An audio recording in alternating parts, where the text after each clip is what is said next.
Recently, I got a call from the owner of Midwest Motors who said, I have an extremely rare Ferrari 488 Spider. Would you like to come take a look at it? And I said, absolutely. I just bought a car from them. I did some video with them, and I thought it would be cool to see. Well, the one thing I can tell you as a solo shooter videographer, I do all the editing, I do all the sound engineering, music, everything beginning to end. It takes me forever to put a video together. So having maybe only a couple hours with a Ferrari is not something that I'm used to doing. But in the case of this video, that's why it's a short review format. And you're gonna get to see a little bit of what it's like to be in that type of car.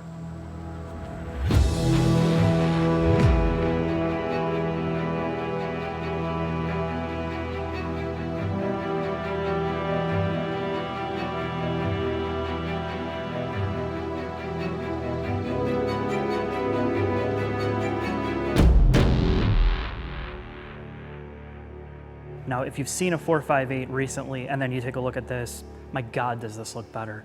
In terms of aerodynamics, they've improved the front, the lower splitter, the overall venting, but underneath, this carries over a lot from the 458. Right down to suspension geometry, a lot of that is very similar.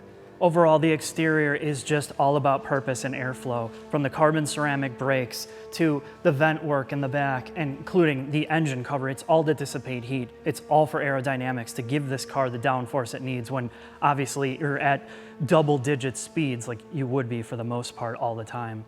When you get to the price point of the 488 of $267,000+ for this, and this is well over $300 with the way that it's optioned, you expect certain things. And with Ferrari, you get just a long history of racing, aerodynamicists working on it, and that's why you get some of these crazy accents. Like the door handle doubles as a little winglet that helps to flow air over these panels and into the intercoolers and back through the engine to keep it cool. So there's so much functionality and purpose here that we could go on for hours about it.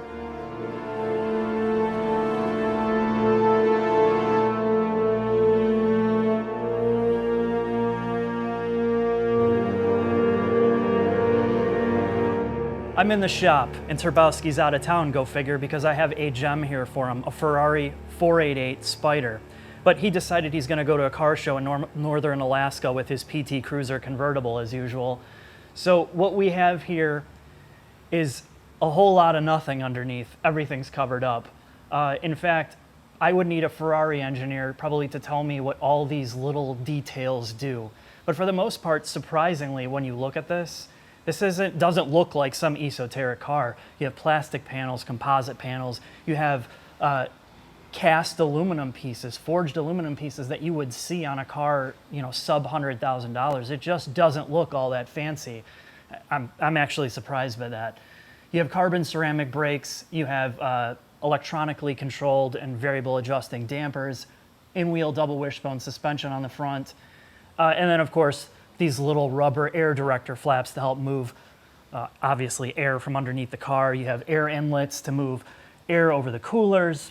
Obviously, there's ductwork that runs to the back as well to the probably engine and transmission. But again, without a Ferrari engineer here, it's just kind of guesswork. But let's take a look at the back. As we get towards the rear of the Ferrari, this is obviously where the motor and transmission is.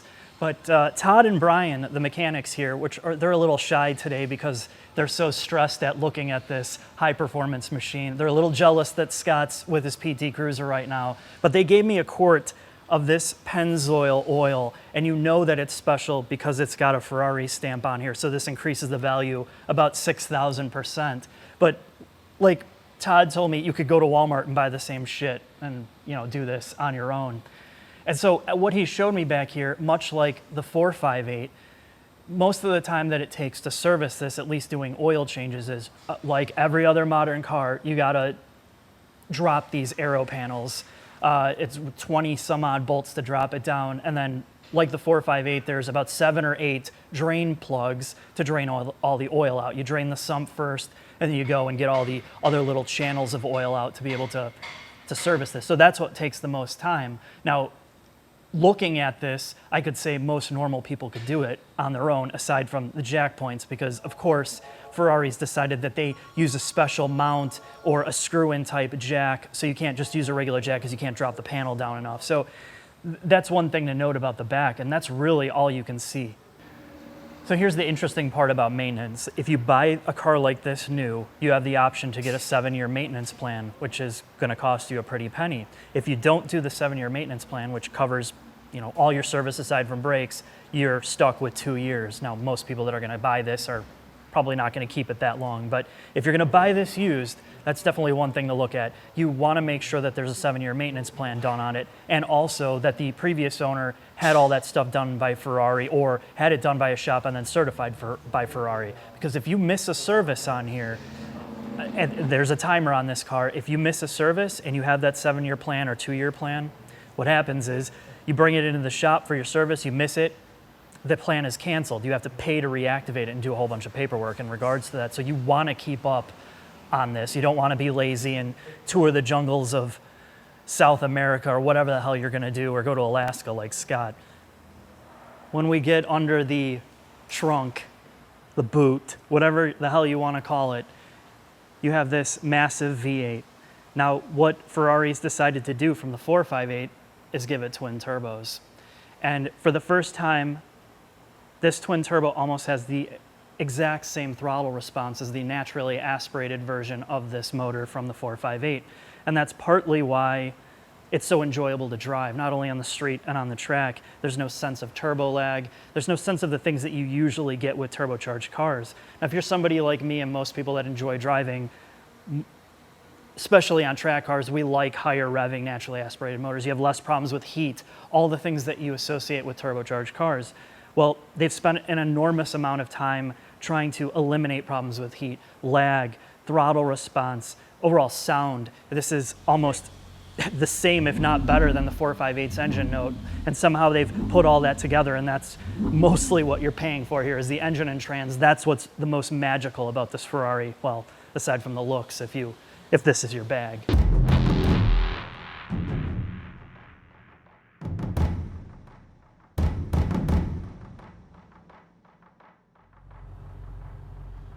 We are in the Ferrari 488 in the middle of rush hour traffic, and what that means is you really can't do much except short bursts of acceleration.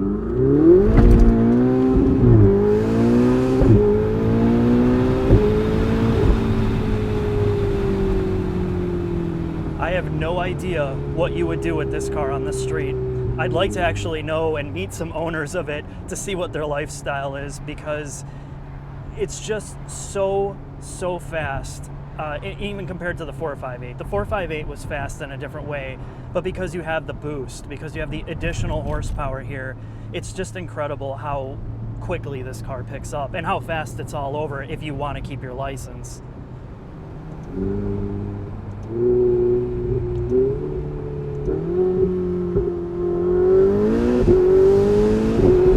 One of the things, well, actually one of the best parts about Ferraris and what they're known for is their dual clutch transmissions are just so far beyond what everybody else has done. Everything they've learned from Formula One has been applied to their street cars here, and it's just, you know, I complain how I have a distaste for automated manuals, and then you get in a car like this, and if I could have an automated manual like this in most cars, it would be a non-issue. Now here's the reality of having a supercar in the real world, is when you're not on a track and you're not on a back road or a canyon road, you're just crawling around. And this gets reduced to pretty much any other car. A PT Cruiser GT would be just as much fun as this Ferrari right now in just the daily grind. So most people want to know what it's like to drive a Ferrari every day. Well, aside from the ridiculous brakes and acceleration, this is strangely comfortable. It feels like a luxury car or a sporty luxury car. There's nothing in here that screams like, oh, this is a race car, it's gonna break your back or be totally uncomfortable. I could see actually driving this every day, although it's kind of insane to do so.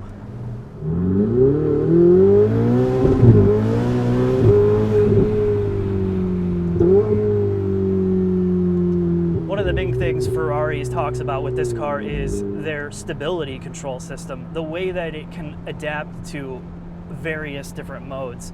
So what this means is it's yet another supercar that makes it accessible for those who have really no driving expertise. You can get in here, never been on a racetrack before, never driven fast, and just be comfortable.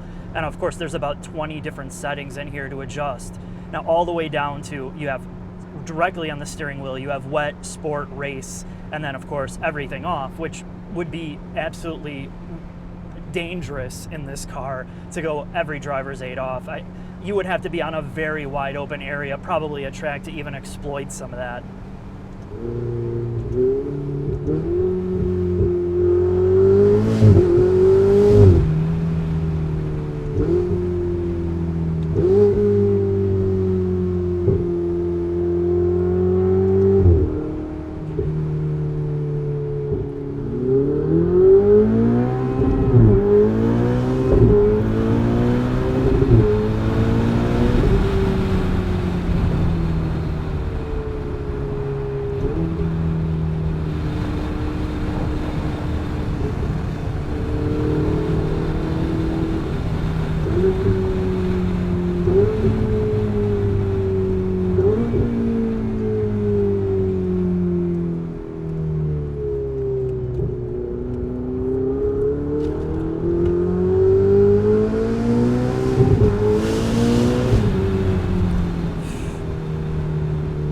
This feels so much better than the 458. I mean, its ability to turn in is just razor sharp. It's crazy.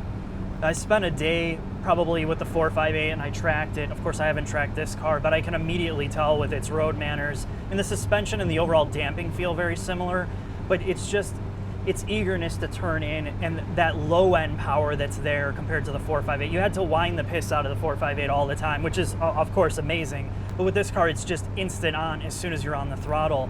All the boost picks up early and it just takes you all the way to the red line.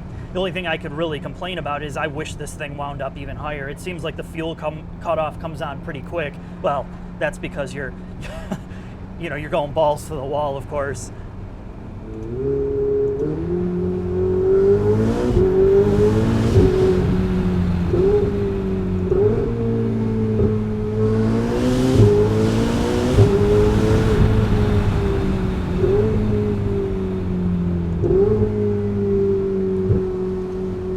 At first, I thought about, well, would you really want to spend $260 some odd thousand on the 488 here? And the reality is when you get behind the wheel and drive it, the straight answer is, if you had the money, of course. But it's just so much fun to power down and just put the power down and just go flat out in this car. I don't know how long you would actually have a license driving this car around on the streets every day.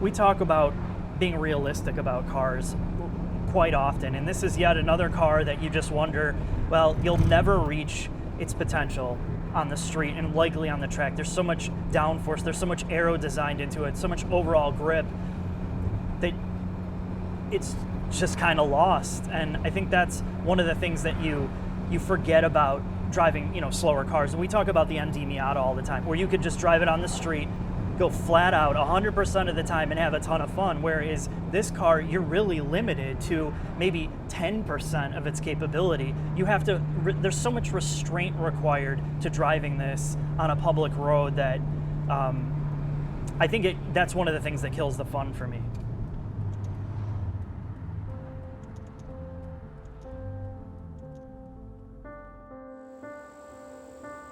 So what's the conclusion with my day in the Ferrari? One thing I can tell you is this car optioned out was worth over $300,000. And that had me thinking, it's worth more than my life. Somebody could legitimately take that money and pay somebody to put a hit out on me and they would do it. It's worth more than my house and most people's houses. And I think the strangest part is I could take that $300,000, buy a race car, 3 really cool daily drivers, a truck, and a trailer to tow my race car to the track. And that's where the money doesn't add up, specifically when you look at the underbody. Now, the big thing is you're paying for the chassis, you're paying for the prestige and the brand history, you're paying for their Formula One experience and somewhat subsidizing that. But you are getting one of the best transmissions, you're getting one of the best built motors in the world. But again, these cars their value tends to die after 10,000 miles. And the cost to maintain them over the course of the life is just for those 1%ers. And I think that's one of the most disappointing parts and the most exciting parts. If you're a 1%er and can afford this, it's totally exclusive to you. If you're not, well, it keeps you dreaming, maybe one day.